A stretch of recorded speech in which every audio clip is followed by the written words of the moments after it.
with your host Nick Best and the Angry Dad. Like I said, we're going to be going live for the majority for basically all of these podcast episodes, and then they'll just come out later for those who are not part of the Patreon. So they'll just basically get it the day after.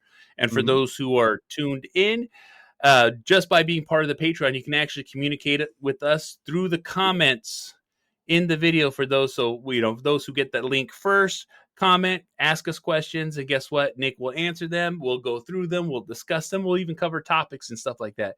There's also a chat page in the Patreon where you guys can actually ask questions, request topics, and stuff like that. So, there's quite a bit to offer in the Patreon for those who join. We really appreciate it and all that good stuff. Yeah, we got a lot of stuff we're getting ready to do. We're kicking off.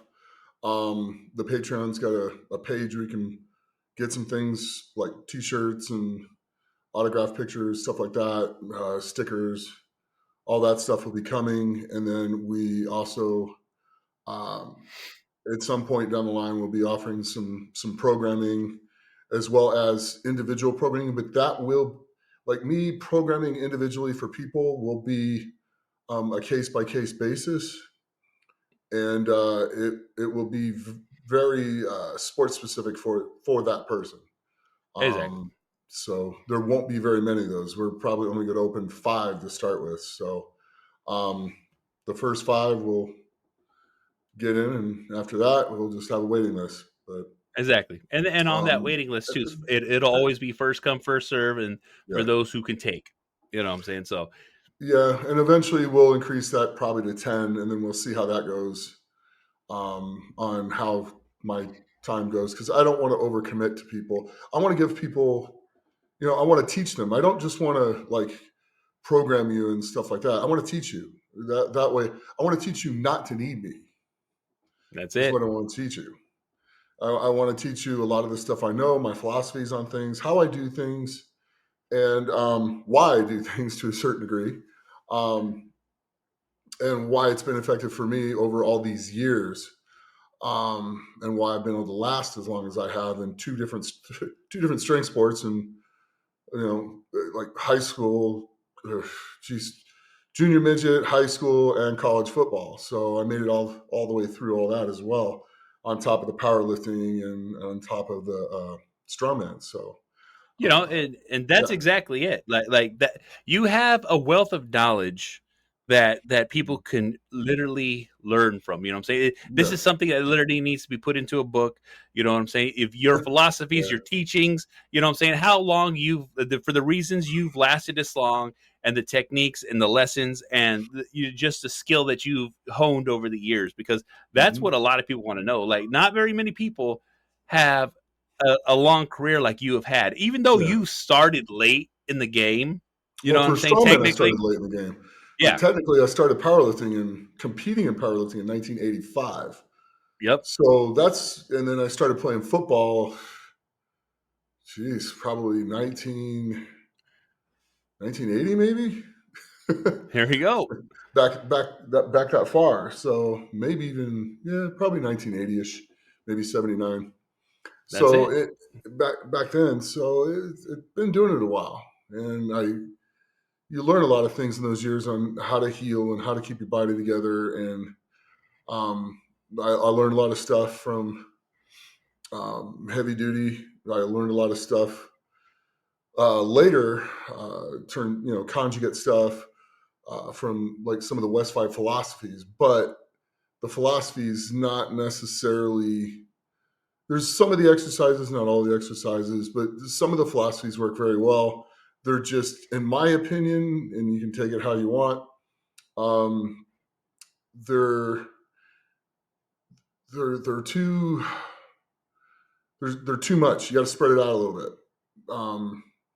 If instead of going like a heavy day and a light day or a speed day, during that week, it'd be a heavy week and a speed week, and then I add in a kind of like a central nervous system week, because we want to train your central nervous system to keep functioning even though you've blown it out.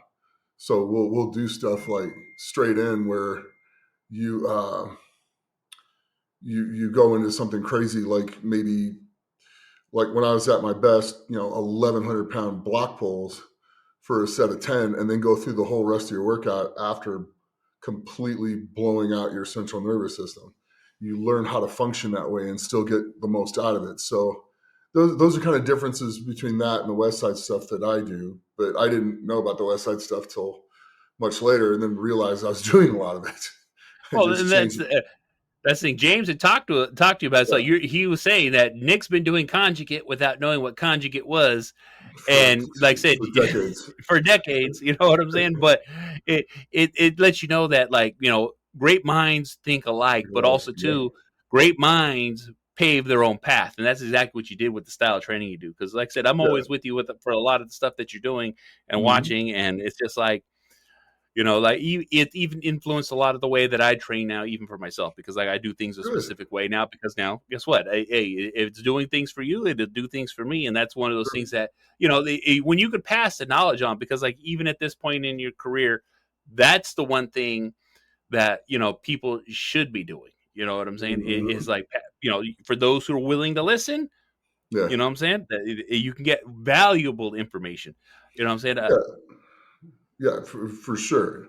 So, and then I learned a lot of stuff from Ed Cohen, and I learned a lot of stuff from Bull Stewart, and mixed all that with the stuff from Heavy Duty, where you're not trying to do a bazillion sets. You're trying to go 1, 2, maybe 3, but usually 1 or 2 super hard, really just all out sets and move on to the next exercise. In some cases, one all out set and then move on to the next exercise. Like when I go and do deadlift for reps, it's one set of 20 to 25 reps with 500 when I was on the money. So it's it's all out. There's nothing left when you get done, and then you move on to the next exercise, and then you group your exercises to work and complement uh, the events that you're doing, or the deadlift or whatever it is that you're training for. You find assistant exercises to benefit all of those things, and you train things in very different ways than you would as if you're a bodybuilder. Bodybuilders are slow, controlled contractions. You're squeezing the muscle. You're trying to cause hypertrophy. I don't want to. You're going to get bigger anyway. You're going to have hypertrophy. I'm sorry, it's just going to happen. Is it going to be to where you look like a bodybuilder? Maybe, maybe not. But what you are going to get is stronger and faster, and be able to handle tonnage and be able to walk away from it in one piece. A lot of people will comment how I do like iso rows and stuff like that. And oh, you're using a chest supported row, and yeah, I'm using a chest supported row because it's safer. And I'm working speed with super heavy weights. That way, when I rip a sandbag off the ground, or I rip a stone off the ground, or I pick a keg up off the ground, I'm used to picking it up fast and just hauling tail with it, because you get paid by winning, by going faster than other people in strongman. So you got to be ridiculously strong and pretty quick. So it doesn't matter if you can pick up a 300-pound keg and carry it someplace and go pick up another one and carry it back if everybody finishes before you do. Yep. The goal is to finish before everyone else. So it's a couple of those little things that make a big difference. And then when you're coaching people, like if I'm going to coach somebody and I go to a contest, I'm coaching one, unless they're best friends, that type of thing. If like in they're training together, they're doing everything together. Unless they're best friends, I'm going to coach one person. I Yep. mean, if they're best friends and they're best friends and they train together, they train together. So I can train both of them at the same time, not have to worry about it. But I'm going to go. The thing is a lot of these trainers, the coaches that show up to coach them, don't know how to compete because they didn't compete. So there's the little things that make massive differences at an elite level. Something as simple as putting liquid chalk on your stomach and then putting your shirt on and then putting chalk all over your shirt when you go to do the log will keep the log from slipping down your chest if they don't allow, spray tack or anything else. It'll make a massive, massive difference. And, you end up being able to clean the log and then just press it right overhead. Some of the guys are working with a guy he can pretty much, if he can clean it, he's going to press it. And he had a little small problem cleaning one of his attempts and went in the back and did exactly that. And he was able to clean it and press it like it was nothing when he got it up to his shoulders. So it's little things like that that make a massive difference. Anybody can program. Anybody can, here's all the lists of these things to take, which is kind of stupid because, I mean, you abuse anything, you're going to greatly shorten your career. So, I mean, that's not what a sign of a good coach. It's not. It's getting people to do it as healthy as possible, most efficiently as possible, and then knowing at the competition how to adjust and work the events to be successful at them. You get guys like with these tacky problems people have been having all the time, and they'll bring 2 different types of tacky, or now sometimes 3. Bring 7 or 8, not 1 or 2. Bring like 7 or 8. So any weather that shows up, you're going to be able to stick to the stone. And then the other thing you got to realize is a lot of these guys put a boatload of tacky on, and they go out to do it, and they turn the stone into like a slippery grease ball. They've put so much of the tacky that doesn't work on. They'll go out and everybody's just slipping and sliding on the thing. Well, you can do one of two options. Go put good tacky on and go do the lighter stone and get a rep in, and then go pie the greased one and go to the heavier one and put good tacky on it again. Take your time and get one and beat everybody that just messed up the grease stone. It's just simple stuff, but it's things that really need to be looked at. And even if they come out and they like do stuff or they'll spray a stone or they'll clean it or whatever, you get to mess with it before you go. So make sure it's right. Make sure you're sticking to the stone before you go. Make sure they have it right.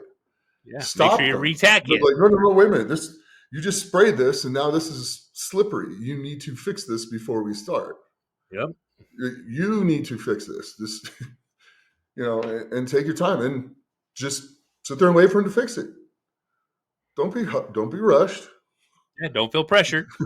Don't feel pressured. Just have him fix it, because that's the difference between you scoring, 14 points and you scoring 3 or getting a 0. And that's a big deal. That's a really, really big deal. So it's little things like that will make a very big difference piled up over at events, and that'll be the difference between 1st and 4th place. It's just like that. And then, making sure you have your head right when you're going into things, but you're not so keyed up and like nervous and excited that you can't function efficiently. The goal when you get out there to compete is to function. You want to go out there and get after it. Like, there is no holding back, but you want to, how did my football coach play with controlled, reckless abandon is what my old football coach used to say. You play with controlled, reckless abandon. It's the same thing in strongman. You go out there with controlled, reckless abandon. You need to go out there and let it fly, but it has to be controlled. And, getting super excited because everything's on the line on the last event, and you start kind of like, you got to stay calm. You got to stay focused. And if you stay focused on what you got to do, and you envision in your head before you go 3 or 4 times what each thing's going to look like as you're picking up something and flying down and dropping it and walking over to the next event as quick as you can, and then just bouncing and going up to the next and the next and the next, you're going to be fine. You're going to be fine. Just focus on each individual piece of that you got to go through, and you'll get through it, and you'll get through it quick. Yeah. Smooth is fast. Very fast. Smooth is fast. You watch Hooper do things. When he picks up a yoke, he's smooth. He's real smooth with the yoke. That's why he's so fast. He's quick and he's smooth. Makes a big difference. But he's not rushed. Well, and that's the thing too. He's very methodical, and just like you're saying, you got to have a certain amount of control. You got to have a certain amount of push. You got to have a certain amount of willingness to just lay it all on the line when it's ready to lay it all on the line. That's one of those things too that you see, because people do go all out, but sometimes they go too far. Big time.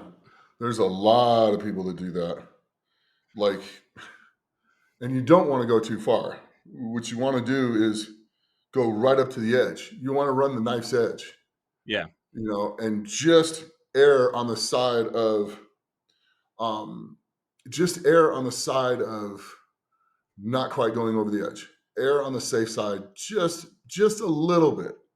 And at the end of the day, that'll make the difference. If you lose a quarter of a second, that's fine. Maybe gaining a second and a quarter, and yet if you mess it up, you're going to lose 4 or 5 seconds. Isn't worth it. So it's finding that balancing line and knowing what you're going after as you're going, and having your head right and rehearsing it in your head, visualizing what you're about to do, and going in with an attitude like, I'm doing this, and I'm going to do this with focus. I'm going to go with controlled, reckless abandon.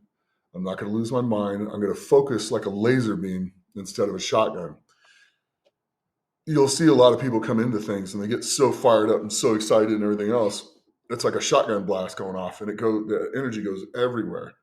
We want to control it to be like almost like a laser beam, or to be like a 50 cal going off, just strong and hard and going straight as fast as you can go. All that energy is going into one focal point. That's how you want to get your head before you go do these events, whether it's the yoke, it's the deadlift, whatever. You don't want your energy going all over the place. You want to go in directly into what you're about to do, and that's it. That's the only place your energy goes. Your thoughts, you clear your mind, you don't think, you just execute. That's another thing. Don't think, execute. Execute what you did in training. Execute your practice. Execute the game changes that you have to come up with. You have to be able to adjust things on the fly when you do sports like strongman, or pretty much any sport. Football, guy, how many offensive linemen, they come in with a blitz and you got to adjust to that blitz? How many times does that happen? Every freaking game. So it's being able to adjust on the fly and still being able to put all your force going in one direction. How you do that? By not panicking and focusing on what you're doing. It's almost like a style of meditation. You know what I'm saying? Yes, You're just, exactly. you're putting yourself in that position, that mindset, almost that flow state that, Yeah. all athletes talk about. But with strongman, it's like a whole other aspect, because you know what I'm saying? It's you and only too. you. Yeah, powerlifting too. I mean, you step out the squat bar, it's on your back, and you got to focus on what you're doing, and you got to get to where you got to be, and then you explode out of the hole. You control it on the way down, and then explode out of the hole. You don't want to waste a whole bunch of energy. A lot of guys will go down like super fast. There's people that can get away with that. I'm not one of them. But there are people who can get with that. I've always been one where I kind of think about it like loading a spring. I go down nice and controlled, nice and easy, just keep tightening it up, get in there. And then as soon as I get where I got to be, you just explode out of the hole, and yet put the brakes on towards the top so you don't lose your balance at the top of the squat. So it's just playing with controlled, reckless abandon that makes a big difference. Oh yeah, and going through just that whole talk, you know what I'm saying? It's letting you know like how much it actually takes to push yourself to that level. You know what I'm saying? And that's Yeah. the thing too, is like, one of the aspects that you even see too is like, with the strongest man on earth, Tom, basically, yeah, I don't remember exactly what it was, but I remember us kind of talking about, we maybe blew a blood vessel in his bicep or his tricep. Yeah, And both. yeah, His arm. Let's just yeah, say his arm, his because the arm. whole thing was black and blue. Exactly. And with it being black and blue, it's like, do you keep pushing forward knowing that you have this injury, or it doesn't hurt, it's only changing color? What do it's one of those things that, do you keep pushing forward, you keep going? Because I know how many times you said, when you're at world strongest man and you've competed and you've hurt yourself, you need to still go out there. You know what I'm saying? It's one of those things, it It's the still Super Bowl. cements you in there. It's the Super Bowl. You got to go out and just let it fly. I mean, it's you never know when you're going to get back there again. It's the same thing with the TV show when we did that. I skipped Worlds that year. I skipped trying to qualify. I skipped everything. I just focused on trying to have my body prepared for that show and the events that were coming up the Yeah. next week. And, it was worth it to me because that's always there now. Everybody will be able to watch that. I'll be 90 years old and people will still be able to watch it. It's never going to change. So it's kind of one of those things where if you get a chance to go to Worlds, you go to Worlds. Yep. I've seen guys like get a small injury or, oh, this is kind of bothering me. And, they're like, well, and they pull out. And it's like, but you've never even competed in World's Strongest Man yet. You're qualified. You're here. You got on a plane and came. If you don't go do the contest, history will not show you as a World's Strongest Man competitor. Yep. You're a strongman competitor, but not a World's Strongest Man competitor. It's the same for any show. The Strongest Man on Earth, the Road Classic, the Arnold. It's the same thing. It's game day. You go out and do it. Period. Yep. As best you can. You don't want to get hurt any worse. So get with your doctor and figure that out. But if you're there and you got a sore bicep that may be partially torn and you can't hurt it any worse, history is going to show you you're a World's Strongest Man competitor. Yep. It's always going to be there. It's never going anywhere. Just like no matter what, for the rest of Evan Singleton's life, no matter what, he will be the strongest man on earth in 2025. No one's ever going to be able to take that away from him. Yep. And that's the biggest thing about when you win something, just like Eddie Hall will always be the 2017 World's Strongest Man. Brian Shaw will always be a 4-time World's Strongest Man and the strongest man on earth. And the Arnold Classic Strongman champion. Once you get it, nobody can ever take it away. So if you have an opportunity to get there and show that you were a World's Strongest Man, only 30 guys get to do that a year. I think it's down to 25 now. Yeah. That's it. On the whole entire planet, out of the 8 billion people that are walking around, 25 earn the right to go in there and do that. You'll always, if you have an opportunity to be part of history, you always take that. Always take that. So always, yeah. See, and like I said, I've heard you say it numerous times because you've had conversations with people and they let it slip through the fingers, and it's like, oh, you know what I'm saying? It's like, yeah. But that's the name of the game, and also too that comes with the experience that you have because one. And the craziest thing is that was from Magnus for Magnuson. Yeah, and he was talking to Misha Kuklev because he hurt his arm pretty bad going. I think we were in China, and he hurt his arm pretty bad, and he was going to withdraw because he made it to the finals. Yeah, he made it through the qualifying heat, but his arm was really messed up. And Magnus walks over to him. He goes, "You want that to say World's Strongest Man finalist? You'll be in the top 10 in the world no matter what. If you don't do that, you won't be in the top 10." Yep. And Misha listened, and he went in and did the best he could. He didn't get hurt any worse, but he went in and did the best he could and made the finals that year, which is pretty cool. It will always show him as a World's Strongest Man finalist for that year. Exactly. That's history. It's never going to change. Set in stone, Set in stone. Yeah.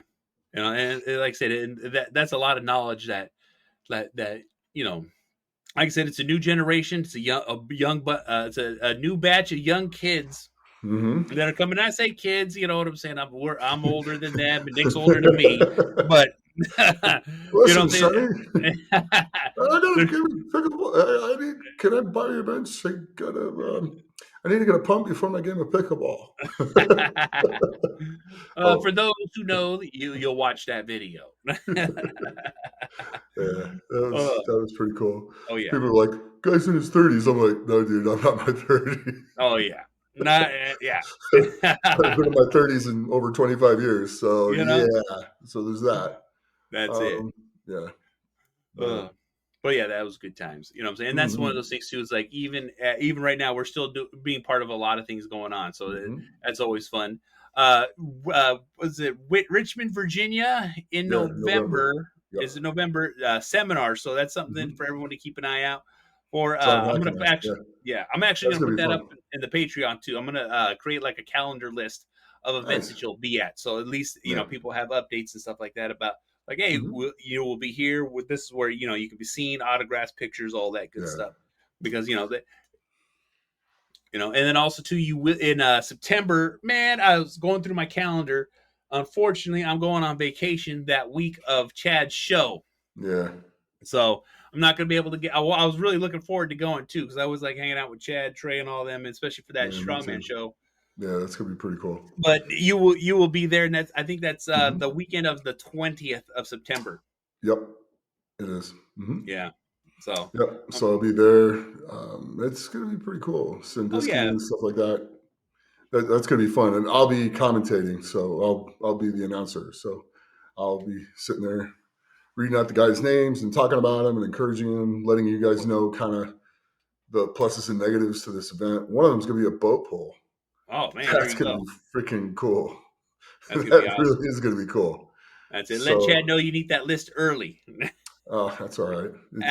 It'll be good. Oh yeah. So, yeah, it's gonna be a good next few months here. It really is. I'm Oh pretty yeah. excited about everything. And yet I, still make time to do the little things that are important, make time for the people that are important in your life. Um, you know, Ben's one of my best friends, and not only do we do this, we still call and bounce things off each other and stuff like that. And Exactly. then I still have my quiet time where I still try to meditate and get my head set right and do the things necessary to keep moving forwards and to keep being better and keep improving myself.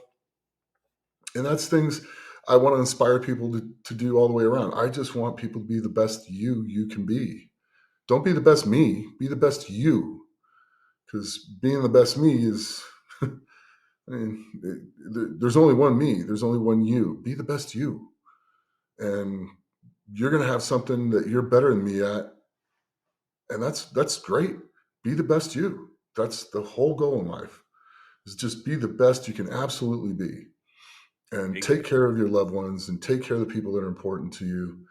And, be kind to people. There's so much in this world that is just brutal and mean, and, you know, be the good person about it. Don't let people hurt you or your loved ones, but always be don't get walked over, but be the higher road. Take the higher road, and be the best you. Success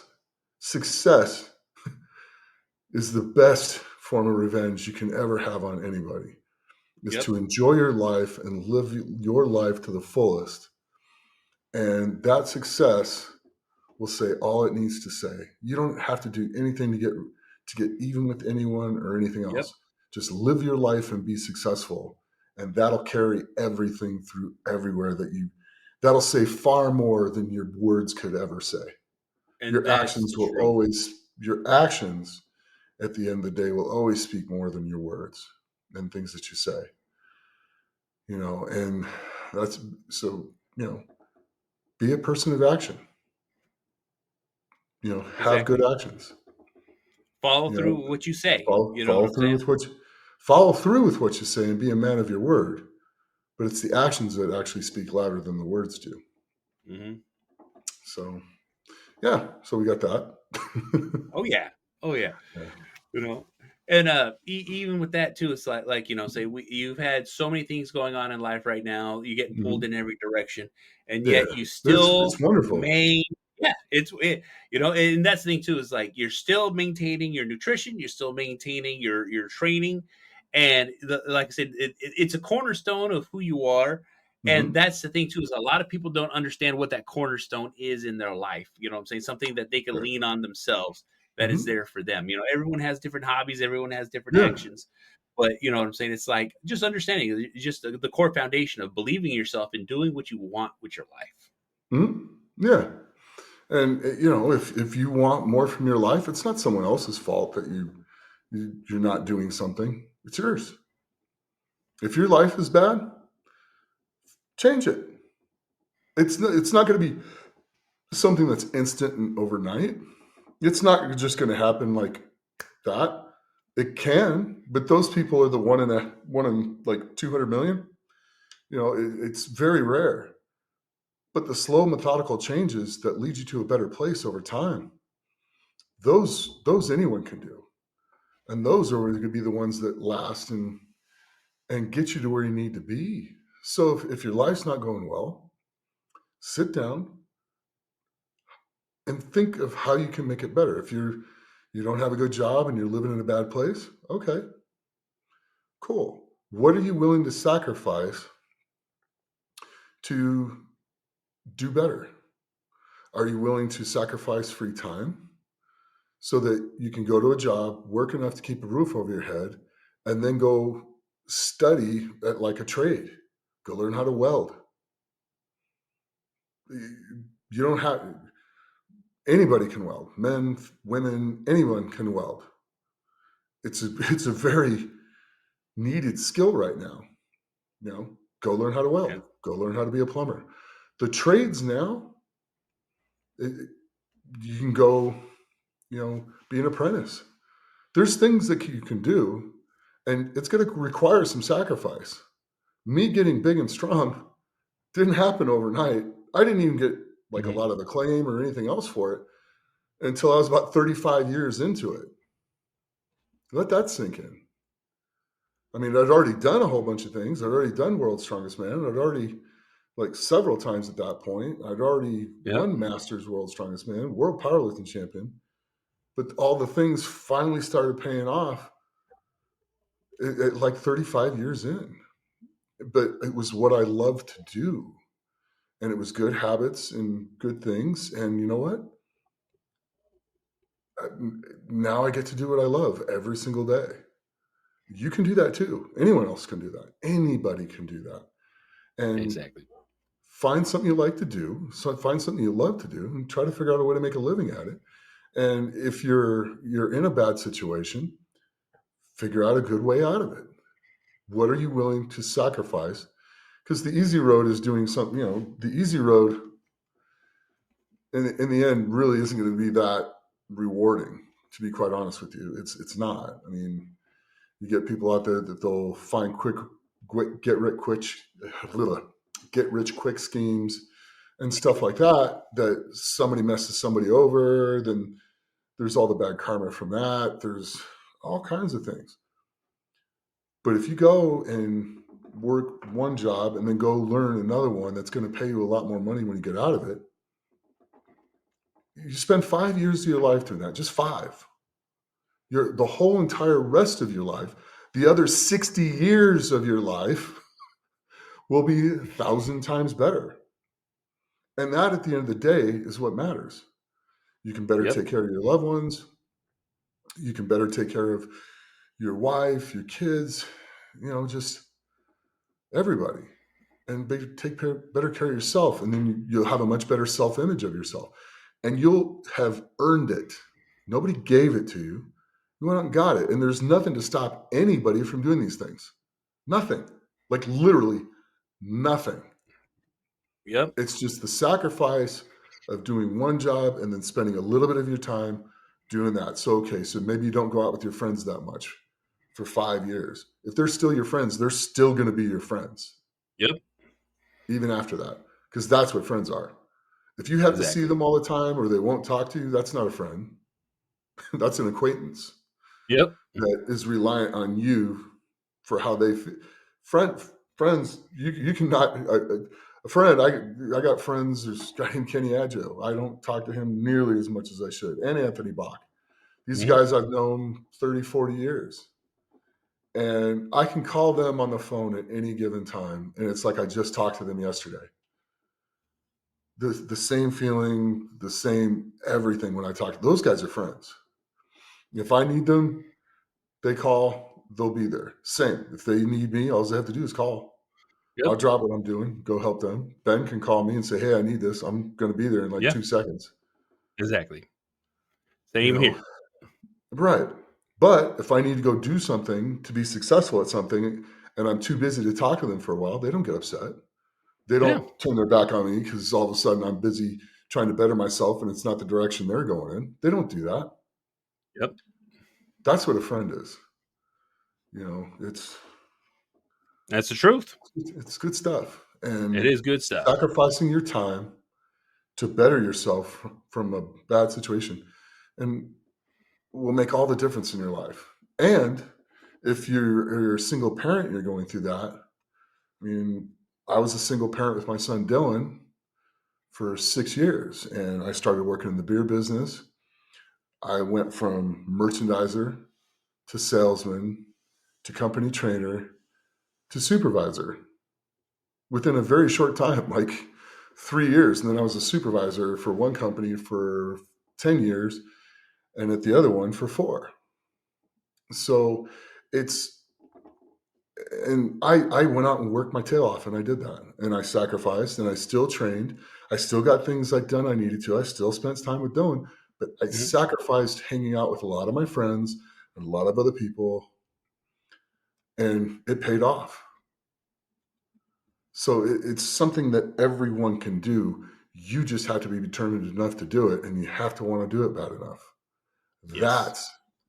That's the thing. Look at the person in the mirror, because that person in the mirror is the only person that can save you.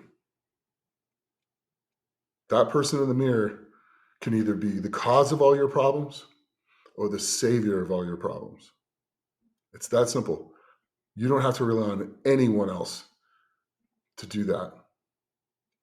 It's just deciding what you want to be and doing that at the end of the day.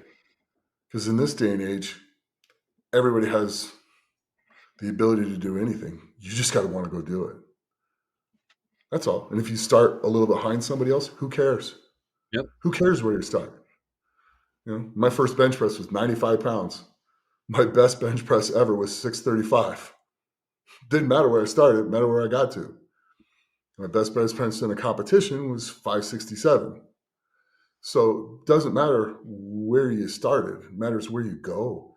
It doesn't matter if it takes you 20 years to get there, because once you get there, you're going to stay there till you don't want to be there anymore, till you decide Yep. you want to do something else. And then it's up to you. You get to pick and choose what you want to do. And that's pretty cool. And that's the freedom that it brings. And that's the big thing. That's having the freedom to enjoy your life. I'm not interested in being a millionaire. If I get to be a millionaire, great. I'm interested in being able to do what I want to do in life and go the places I want to go and hang out with the people I want to hang out with, like that guy, and enjoy life. If my kids are healthy, and they are, my kids are well educated, and they are, they're both being they're both enjoying their lives and being successful. When you have kids, you raise them. You should raise better people than you were. And you have, because your Yeah, kids are yeah, great. You know what I'm saying? yeah. And Callie helped a lot with that too. Mm-hmm. So, and so did Rayanne. So, I mean, Mm-hmm. but it starts with you, and you're the role model for them. And do you want them to be that way, or do you want them to be better than you? If you want them to be better than you, and you should, then you sacrifice for them and you teach them. Doesn't mean you cater to every whim they need. They Yeah. cry, "Oh, I don't have this stereo." Well, guess what? Exactly. There's a difference between enabling and Mm-hmm. teaching and discipline. So, I mean, you don't want to be such a disciplinarian that you know you make them feel bad about themselves. But they have to have steady and gentle discipline. They have to have boundaries, Yeah. and you set those boundaries. And if they go past the boundaries, they learn repercussions. That's how when they become adults and they disobey the law, that's how they don't get arrested. Yes. Functional kids of society. You know what I'm saying? Just ask Tyreek Hill. Here, let me drive 100 miles an hour through a construction zone next to the stadium Exactly. and then get pulled over and have an attitude problem with the police. Yeah. Like That's I bad didn't do nothing parenting. wrong. That's Yes. that's his parents' fault. if his father was actually a good father to him, he would know he was out of line. Yep. He would know that's unacceptable. And his mother the same way. That's bad parenting. That just the kid was a star and they didn't keep him grounded. I can tell you whose parent. I can tell you I know some very good parents whose kids don't do that. Frank Mm-hmm. Mir, Frank and Yep. Jenny Mir. Bella's outstanding. Cage is outstanding. Ronan's outstanding. They're great kids. They really are, and that's a credit to them. So it's the boundaries that you set for them. It's the love that you give them. Yep.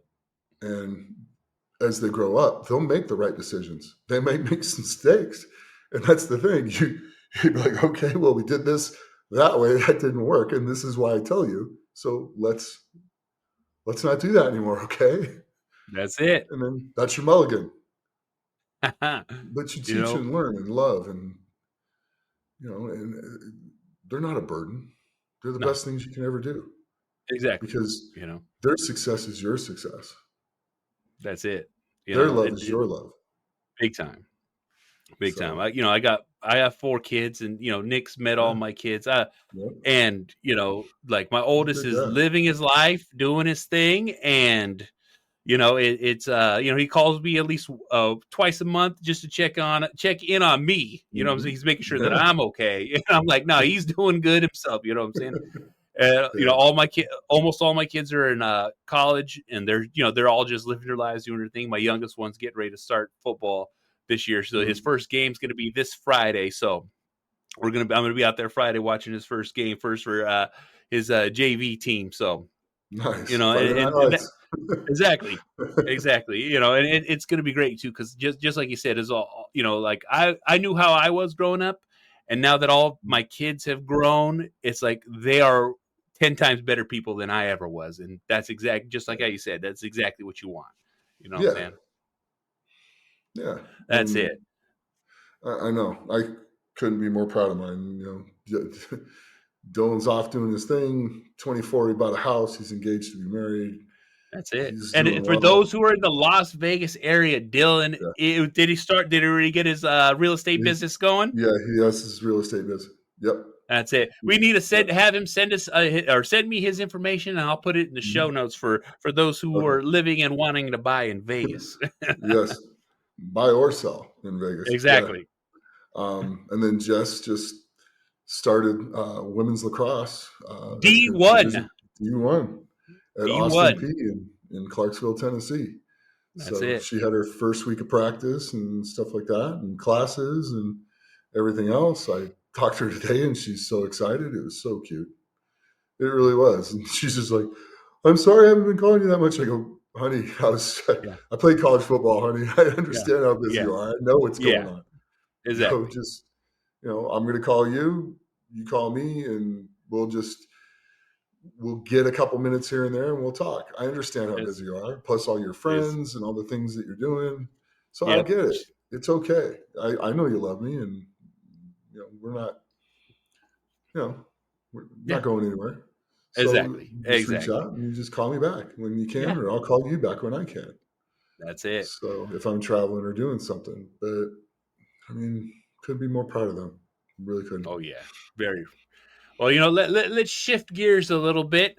You know what I'm saying? Okay. Before I start you start crying. You know what I'm saying, Oh, I'm Nick? not. You do get I, emotional. I I know. know. I do. I do. But it's because I care. But exactly, exactly. But let's switch a little bit into, you know, Mm, um, Nick eats basically the vertical diet style, just with a mm, slight tweak. And yeah. a lot of people always ask, and it'll always be a question. Is like they're like, "What do you eat to fuel you?" You know what I'm saying? And just Yeah. give them the basic rundown, because you live a very simple life with a very Mm. simple diet. Because when I stay with you, you know what I'm saying, we don't eat exactly the same, but I don't mind eating the way you do. Yeah. It's pretty simple. I've cut from 3 pounds of red meat a day to 2 pounds of red meat. Um, and then I'll throw another optional protein in there, whether it's a pound of chicken or a pound of salmon or tuna fish or whatever, like a couple cans of tuna fish or some or cottage cheese. non-fat cottage cheese, that type of stuff. And then it's all white rice for my carbohydrates. Sometimes there's some potatoes thrown in there because you can have those too, but it's mostly white rice. Chicken stock, put that in there to help with digestion and stuff like that. And then a few of the vegetables thrown in, like bell peppers and carrots and a little bit of spinach, stuff like that. Good eggs, probably 8 eggs a day, which isn't too much. It's not a lot, but it's not a little. Yeah. Probably about 8 eggs a day, which the yolks have a lot of benefits to you. They help a lot of stuff in your brain because your brain's mostly cholesterol, so don't forget that. Yeah, cholesterol is not bad. No, it is not bad. It also drives all your hormones in your body. So if you have cholesterol that's too low, those won't work right. That's what a wink. Yes. So you want to be eating some. You don't want 400, but you don't want to avoid it like the plague. You just don't want to, overdo it. That's all. A little moderation goes a long way. So, and then a busy, active lifestyle, stuff like that keeps that number down naturally anyway. Yeah. So, I'll have a little bit of sweets here and there, but not very often. We'll go out when Ben comes to town. We'll go film some videos, and that's when I'll get the majority of like desserts and stuff like that. You know what I'm saying? Well, try the hot spots. You know what I'm saying? Right. The Vegas life. Yeah. Kind of like the cheese shell tacos, stuff like that. That was amazing. Oh yeah, exactly. And would that be something I eat all the time? No, but every once in a while, man, they're delicious. It's a nice cheat thing to maybe eat like once a month or something, but that's not something I'm going to go there and eat all the time. Exactly. But picking decent restaurants to go get a decent meal in, like going to hibachi grills and stuff like that, where they make the rice and they mix eggs in with the rice and stuff, and steak and chicken, and if you like the shrimp and stuff, throw that in too. Stuff like eating good, solid food. I try to eat as little processed food as possible. I don't eat a lot of chips. Yeah. I don't eat a lot of other stuff. I really don't. I stick to a very basic diet. I mean, I spice it up with pepper, like cayenne pepper, stuff like that. Oh yeah, I'll throw actual different seasoning. flavors in, like flavors, stuff like that. But it's not bland food. It's just, and I'll make it a little different every day. Like one day I'll use taco, next day I'll use au jus sauce, the next day I'll throw like non-fat cottage cheese in with it to make it creamy tasting, stuff like that. There's so many different variations that you can do, and yet you still eat food that's like really solidly good for you. It's not processed. Your body assimilates it way better, and you feel better. You feel way better. And what he's talking about, people, is whole food. You know what I'm saying? People have a misconception of what whole food means. There's like, I got to shop at Whole Foods to store. There's like, no, Whole Foods are single ingredient items.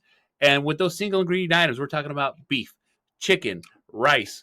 You know what I'm saying? Like if it has a laundry list of ingredients to make it, then unfortunately that's a whole food. And then, you can also combine whole foods together. Food, yeah, exactly. And there's a lot of work. There's a lot of paperwork on, like what we're talking about is the closest thing that how Nick eats is the Stan Efferdine style of the vertical diet. And one of the things too I found by eating in that vertical diet, it's definitely helped me with a lot of issues that I've always had, because a lot of people have bloating, they don't feel good, you know what I'm saying, and it's all due to like poor digestion. Yes, you know what I'm saying, and it's all to do to poor digestion, because you're jamming yourself full of food that doesn't burn well. Yeah, exactly.